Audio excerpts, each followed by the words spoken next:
کرایہ دار کا جو ہے قبضہ پکا کرنے میں مالک کا اپنا بہت بڑا ہاتھ ہوتا ہے۔ مالک جب بھی ایسی چیزوں کو نظر انداز کرے گا جو قانونی طور پر اسے کرنی چاہیے تھی، تو کرایہ دار کا جو قبضہ ہوتا ہے وہ مضبوط ہو جاتا ہے۔ اب اس میں اگر ہم دیکھتے ہیں تو سب سے پہلے تو آپ کا جو رینٹ کا ریٹن ایگریمنٹ ہے، آپ کا تحریری معاہدہ ہے جو، وہ سب سے بڑی اہمیت رکھتا ہے، جس میں 90% مالک جو ہیں پراپرٹی کے مالکان وہ اس میں غلطی کر جاتے ہیں، اور اسی کی وجہ سے ان کو پھر عدالتوں کے چکر بھی لگانے پڑتے ہیں، اور اپنی پراپرٹی کو ویکیٹ کروانے کے لیے اپنا جناب پیسہ بھی لگانا پڑتا ہے، وقت بھی لگانا پڑتا ہے۔ آج ہم اسی پر بات کریں گے۔ میں ہوں مدثر حسن وینس ایڈوکیٹ۔ میری آپ سے ریکویسٹ ہے چینل کو سبسکرائب ضرور کر دیں۔ اگر یہ ویڈیو آپ کے لیے یوزفل ہو، آپ کے نالج میں اضافہ کرے، اسے لائک اور شیئر ضرور کر دیجیے گا۔ اب آتے ہیں اپنے ٹاپک کی طرف۔ پاکستان کے اندر زیادہ تر لوگ انویسٹمنٹ کرتے ہیں، سرمایہ کاری کرتے ہیں، اپنی پراپرٹی جو ہے وہ خرید کرتے ہیں، اپنی جمع پونجی جو انہوں نے اکٹھی کی ہوتی ہے اس سے وہ گھر لیتے ہیں، وہ کوئی شاپس لے لیتے ہیں۔ ان کی کوشش ہوتی ہے کہ یہ رینٹ آؤٹ کریں گے، ان کی انویسٹمنٹ جو سرمایہ کاری ہے وہ بھی محفوظ رہے گی، اور منتھلی ان کو ایک اچھی خاصی انکم بھی ملتی رہے گی، جس سے ان کا سرکل چلے گا۔ کچھ لوگ بڑے پیمانے پر یہ کام کرتے ہیں، کچھ لوگ اپنی حیثیت کے مطابق یہ کام کرتے ہیں۔ لیکن کہنے کا مقصد ہے کہ کرایہ داری کا جو ہے نظام پاکستان میں بہت زیادہ ہو چکا ہے، جس میں ہاسٹل بھی آ جاتے ہیں، جس میں شاپس آ جاتی ہیں، گھر آ جاتے ہیں، مختلف قسم کے مطلب کہ بلڈنگز ہیں جو کہ کسی نہ کسی طور پر کرائے پر دی جاتی ہیں، رینٹ آؤٹ کی جاتی ہیں، اور ان سے ارننگ کی جاتی ہے۔ اور یہ بعد میں کیسز بھی آتے ہیں کہ ہماری جو پراپرٹی ہے اس پر کرایہ دار جو ہے وہ قابض ہو چکا ہے۔ قابض کا مطلب یہ نہیں ہوتا کہ پرماننٹ اس نے آپ سے وہ چھین لی ہے۔ قابض کا مطلب یہ ہوتا ہے کہ جب آپ اسے خالی کرنے کا کہتے ہیں تو وہ آپ کو خالی نہیں کر کے دے رہا۔ تو اس میں ایسی کون سی قانونی غلطیاں آپ سے ہوتی ہیں، ایسے کون سے آپ سے خود سے وہ قانونی تقاضے پورے نہیں ہوتے، جس کی وجہ سے جو کرایہ دار ہے اس کا قبضہ زیادہ مضبوط ہو جاتا ہے۔ پھر آپ کو اس کے لیے عدالت جانا پڑتا ہے، وہاں پہ ثابت کرنا پڑتا ہے، اور پھر آپ کا پیسہ اور وقت لگتا ہے۔ جب بھی پراپرٹی مالکان جو ہیں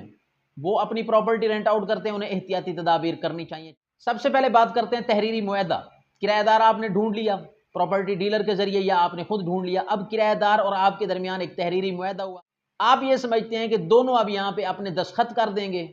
تو یہاں پر کرایہ کا جو تحریری معاہدہ ہے وہ کمپلیٹ ہو جائے گا، لیکن یہ جو قانونی تقاضے ہیں وہ یہاں پورے نہیں ہوتے۔ قانونی تقاضے یہ ہیں کہ آپ نے اسٹامپ پیپر خریدا، آپ اس پر اپنی دونوں جو فریقین ہیں آپ بیٹھے ہیں، آپ وہاں پہ اس کے اندر شرائط لکھوائیں۔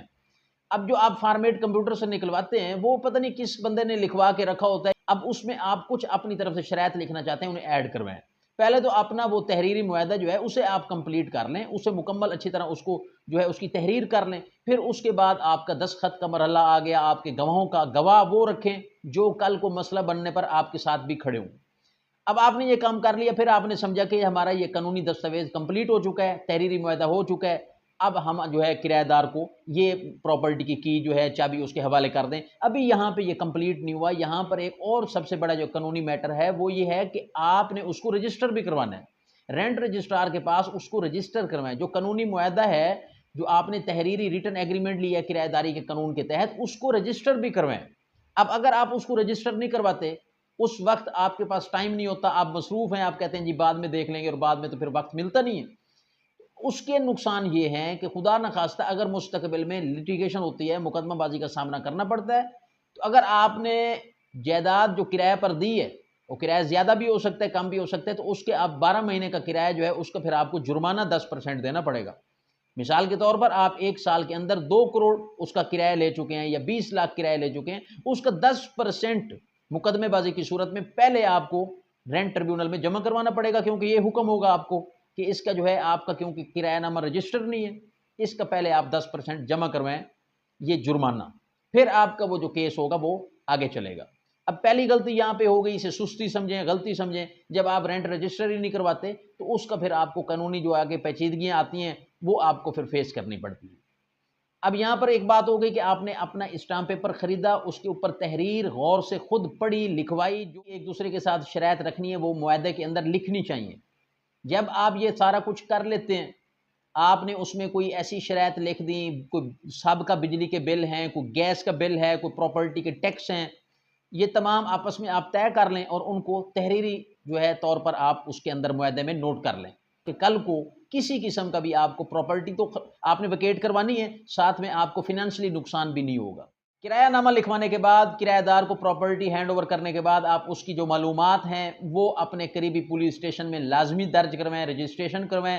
اگر آپ ایسا نہیں کرتے یا پولیس اسٹیشن میں اطلاع آپ نہیں کرتے کہ آج کر دیں گے یا کل، اور دیر ہو جاتی ہے اور پولیس جو ہے چیک کر لیتی ہے، تو اس کے اوپر پھر کیا ہوگا، وہ قانونی کارروائی ہوگی۔ اس کے لیے آپ کو ایک علیحدہ جو ہے فوجداری کارروائی کا سامنا کرنا پڑ سکتا ہے، کرایہ دار کو بھی اور مالک مکان کو بھی۔ اب یہاں پر ایک صورت تو یہ آ گئی نا کہ آپ نے کرایہ خود مالک ہیں اور آپ نے خود دستخط کیے، آپ موقع پر موجود تھے، آپ نے کسی دوسرے شخص پہ ریلائے نہیں کیا، آپ خود موقع پر گئے، سارا کچھ خود کیا۔ اب دوسری سچویشن یہ ہوتی ہے کہ آپ ملک سے باہر ہیں، آپ روزگار کے سلسلے میں کسی دوسرے ملک میں رہتے ہیں، کسی دوسری جگہ پر اپنا کوئی کام کرتے ہیں، کسی دوسرے شہر میں ہیں، جب آپ اپنی پراپرٹی رینٹ آؤٹ کرنے واپس وہاں پہ موقع پہ نہیں پہنچ سکتے،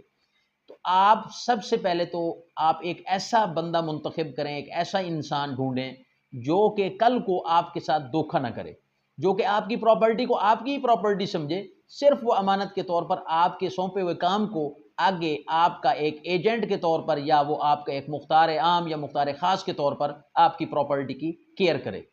تو جب آپ خود نہیں ہیں تو پھر آپ ایسا بھائی، بھتیجا، بیٹا، کوئی ایسا بندہ منتخب کریں جو کہ کرایہ دار کو آپ کی طرف سے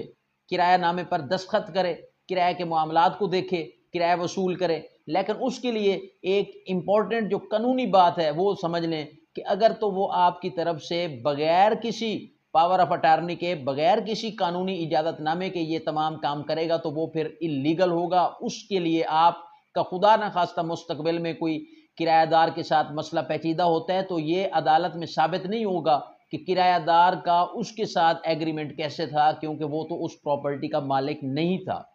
پراپرٹی کا مالک اگر باہر بیٹھا تو اسے چاہیے کہ وہ پہلے اس شخص کو پاور آف اٹارنی دے، مختار نامہ عام یا خاص جس طرح سے بھی اپنی پراپرٹی کا قانونی طور پر اختیار سونپے کہ وہ پراپرٹی کو رینٹ آؤٹ کر سکتا ہے، اس کا کرایہ وصول کر سکتا ہے، اور جتنے بھی قانونی معاملات یا پیچیدگیاں آئیں گی ان کو بھی وہ جناب وہ آپ کے بہاف پر دیکھ سکتے ہیں۔ اس طرح پھر آپ جب کسی کو قانونی طور پر اختیار دے دیتے ہیں، پاور آف اٹارنی دے دیتے ہیں، تو وہ پھر آپ جو ہے ایزی ہو جاتے ہیں، آپ کے لیے قانونی پیچیدگیاں جو مستقبل میں اگر کوئی بن بھی جائیں تو آپ کو اس سے کوئی فرق نہیں پڑتا، بلکہ آپ اگر باہر کے ملک بیٹھے ہیں، یو ایس بیٹھے ہیں، سعودیہ بیٹھے ہیں، کسی یورپ میں بیٹھے ہیں، آپ کو پاکستان آنے کی ضرورت نہیں پڑتی، آپ کی پراپرٹی محفوظ رہتی ہے اور وہ شخص قانونی طور پر بھی دیکھ بھال کر سکتا ہے اور وہ تمام چیزوں کی جو ہے لک آفٹر کر سکتا ہے۔ اب کرایہ آپ خود وصول کر رہے ہیں یا آپ کا وہ مختار عام، مختار خاص جسے آپ نے دیا ہے یا آپ کا کوئی ایجنٹ جسے آپ نے مقرر کیا ہوا ہے، تو کرایہ ہمیشہ بینک کے ذریعے وصول کریں، اکاؤنٹ کے ذریعے وصول کریں۔ دوست اکثر یہ ڈسکس کرتے ہیں کہ ہم نے جس بندے کو پراپرٹی دی اس نے آگے پراپرٹی رینٹ آؤٹ کر دی، تو یہ غیر قانونی کام ہے۔ اسے آپ جس کو آپ رینٹ پر پراپرٹی دیتے ہیں وہ آگے تو پراپرٹی رینٹ پر کسی دیگر بندے کو نہیں دے سکتا جب تک کہ آپ کی اجازت نہ ہو۔ وقتاً بوقتاً اپنی جائیداد کا معائنہ جو ہے وہ کرتے رہا کریں۔ آپ اگر یہاں پہ نہیں ہیں تو اپنا کوئی ایسا شخص مقرر کریں جو کرایہ بھی وصول کرے اور آپ کی جائیداد کا اس کا وزٹ کرے۔ پراپرٹی ریپیئرنگ کے حوالے سے اگر میں بات کروں، زیادہ کیس اس حوالے سے بھی میں نے دیکھے ہیں کہ جناب کرایہ دار کہتا ہے کہ جی پراپرٹی ہمیں ریپیئر کروا کے نہیں دے رہے، مالک مکان کہتے ہیں پراپرٹی کے مالک کہ بھائی ہم ریپیئر کیسے روز کروا کر دیں، ہم نے جب ان کو پراپرٹی ہینڈ اوور کی تھی تو ہم نے یہ تمام چیزیں سیٹ کروا کر دی تھیں، اب یہ خود توڑ پھوڑ کرتے ہیں۔ تو ان تمام چیزوں کا آپس میں نا وہ نوٹ کر لیا کریں، اندر معاہدے کے اندر نوٹ لکھ لیا کریں کہ یہ پراپرٹی ہم نے اس کنڈیشن میں دی ہے، اب یہ پراپرٹی جو ہے اس کی جتنی بھی آپ توڑ پھوڑ کرو گے، آپ رہ رہے ہیں، استعمال کر رہے ہیں، اس کی تمام مرمت جو ہے وہ آپ کے ذمہ ہے۔ کچھ اس کی جو مین چیزیں ہوتی ہیں وہ پراپرٹی مالک کی ذمہ ہوتی ہیں، جیسا کہ اس کی بلڈنگ کا کوئی سٹرکچر خراب ہو رہا ہے، اس کی چھتیں خراب ہو رہی ہیں، کوئی دیواروں میں سیم آ گئے تو وہ تو مالک نے کروا کر دینی ہے۔ اب اگر اس کے شیشے توڑ رہے ہیں، ان کے دروازوں کو جناب ڈیمیج کیا جا رہا ہے، یا ان کی دیگر جو اندر ایسی چھوٹی موٹی چیزیں جن کی جو استعمال کے ذریعے خراب ہوتی ہیں، تو وہ کرایہ دار اور مالک کے درمیان ایک معاہدے کے اندر نوٹ لکھ لینا چاہیے کہ وہ کرایہ دار جو ہوگا وہ خود ان کو مرمت کروائے گا جب تک وہ اسے استعمال کرتا ہے۔ تو اس سے یہ ہوتا ہے کہ وہ پھر عدالت کے اندر معاملہ نہیں جاتا، کیونکہ وہ ایک بات آپ کی طے ہوتی ہے۔ اگر آپ ان تمام قانونی تقاضوں کو پورا کرتے ہیں تو میں سمجھتا ہوں کہ مستقبل میں کبھی بھی آپ کے ساتھ کوئی قانونی مقدمہ بازی کا سامنا آپ کو نہیں کرنا پڑے گا، لیٹیگیشن آپ کو فیس نہیں کرنی پڑے گی۔ اگر ان میں آپ غلطیاں کرتے ہیں، قانونی تقاضوں کو پورا نہیں کرتے، تو ظاہری بات ہے قانون جو ہے وہ چست لوگوں کے لیے، سست لوگوں کے لیے نہیں ہے، کیونکہ لا فار ویجیلنٹ ہے۔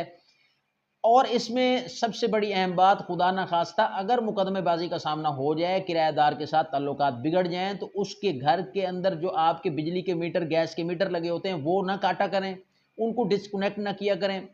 اس کو گھر سے زبردستی نکالنے کے لیے تالے نہ لگایا کریں، پولیس کی طاقت استعمال نہ کیا کریں، کیونکہ یہ تمام غیر قانونی ہوتا ہے، اور اس کے بدلے میں یہ ہوتا ہے کہ خدا نخواستہ اگر وہ کرایہ دار آپ سے زیادہ مضبوط ہوا،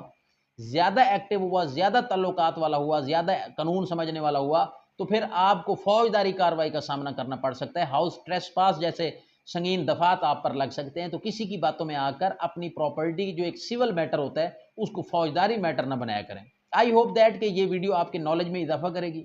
اگر اس ویڈیو سے آپ کے نالج میں اضافہ ہوا ہو، آپ کے لیے یوزفل ثابت ہوئی ہو، اسے لائک اور شیئر ضرور کیجیے گا۔ کسی قسم کا آپ کا کوئی سوال ہو کامنٹ باکس میں کامنٹ ضرور کیجیے گا، انشاءاللہ میں جواب دینے کی کوشش کروں گا۔ ایک نئی ویڈیو نئے لیگل ٹاپک کے ساتھ آپ کی خدمت میں حاضر ہوں گا۔ اجازت دیجیے، تھینک یو، اللہ حافظ۔